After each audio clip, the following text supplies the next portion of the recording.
പ്രധാനപ്പെട്ട കുറച്ച് ചോദ്യങ്ങൾ നോക്കാം. ചുവടെ നൽകിയിട്ടുള്ള പ്രസ്താവനകൾ ശരിയായ രീതിയിൽ യോജിപ്പിക്കുക. പർവ്വതങ്ങളെക്കുറിച്ചുള്ള പഠനം, ഇവിടെ തന്നേക്കുന്നത് ഓപ്ഷൻ ലിത്തോളജി. ഗുഹകളെക്കുറിച്ചുള്ള പഠനം പെഡോളജി. മണ്ണിനെക്കുറിച്ചുള്ള പഠനം ഒറോളജി. പാറകളെക്കുറിച്ചുള്ള പഠനം സ്പീലിയോളജി. ഇതിനകത്ത് യോജിച്ചത് ഏതൊക്കെയാണ്? പർവ്വതങ്ങളെക്കുറിച്ചുള്ള പഠനം ഏതാണ്? ഓറോളജിയാണ്. ഗുഹകളെക്കുറിച്ചുള്ള പഠനമാണ് സ്പീലിയോളജി. മണ്ണിനെക്കുറിച്ചുള്ള പഠനം പെഡോളജി. പാറകളെക്കുറിച്ചുള്ള പഠനമാണ് ലിത്തോളജി.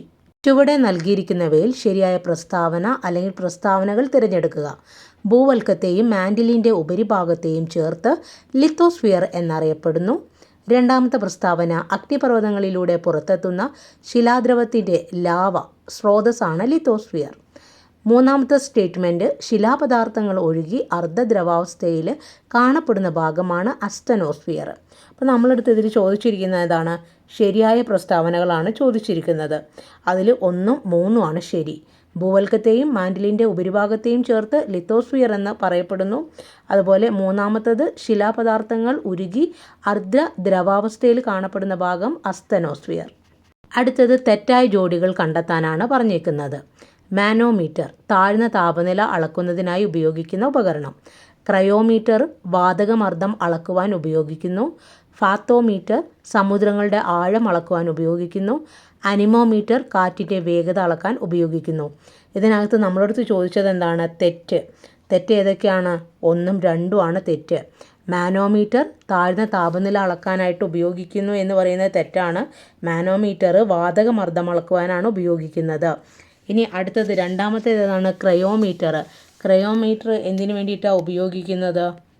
താഴ്ന്ന താപനില അളക്കുന്നതിന് വേണ്ടിയിട്ടാണ് ക്രയോമീറ്റർ ഉപയോഗിക്കുന്നത്. അടുത്ത ചോദ്യം, താഴെ കൊടുത്തിരിക്കുന്ന പ്രസ്താവനകൾ ശ്രദ്ധിക്കുക. ഭൂവൽക്കത്തിൽ സിലിക്കൺ, മഗ്നീഷ്യം എന്നിവ കൊണ്ട് നിർമ്മിതമായ കരഭാഗമാണ് സിയാൽ. അടുത്ത പ്രസ്താവന, അലുമിനിയം, സിലിക്കൺ എന്നിവ കൊണ്ട് നിർമ്മിതമായ കടൽത്തറയുടെ ഭാഗമാണ് സിമ. അതിനകത്ത് 2ഉം തെറ്റാണ്. ഭൂവൽക്കത്തിലെ കരഭാഗമായ സിയാൽ നിർമ്മിച്ചിരിക്കുന്നത് അലുമിനിയം, സിലിക്കൺ എന്നിവ കൊണ്ടാണ്. സിലിക്കൺ, മഗ്നീഷ്യം എന്നിവ കൊണ്ടാണ് സിമ അഥവാ കടൽത്തറ ഭൂവൽക്കം നിർമ്മിച്ചിരിക്കുന്നത്. അടുത്ത ചോദ്യം, ഭൂവൽക്കത്തിൽ ഉണ്ടാകുന്ന ചലനങ്ങളുമായി ബന്ധപ്പെട്ട് ചുവടെ നൽകിയിരിക്കുന്ന പ്രസ്താവനകളിൽ ശരിയായവ തിരഞ്ഞെടുക്കുക.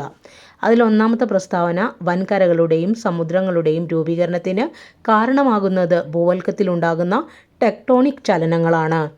രണ്ടാമത്തെ പ്രസ്താവന, ടെക്ടോണിക് ചലനങ്ങൾ ഉടലെടുക്കുന്നത് ഭൗമോപരിതലത്തിലാണ്. മൂന്നാമത്തത്, ലംബചലനങ്ങളുടെ ഫലമായാണ് മടക്ക് പർവ്വതങ്ങൾ രൂപം കൊള്ളുന്നത്. അടുത്ത പ്രസ്താവന, പർവ്വത രൂപവൽക്കരണ ചലനങ്ങൾ എന്നറിയപ്പെടുന്നത് തിരശ്ചീന ചലനങ്ങളാണ്. അപ്പം നമ്മളടുത്ത് ഇവിടെ ചോദിച്ചിരിക്കുന്നത് എന്താണ്? ശരിയായ പ്രസ്താവനകളാണ് ചോദിച്ചിരിക്കുന്നത്.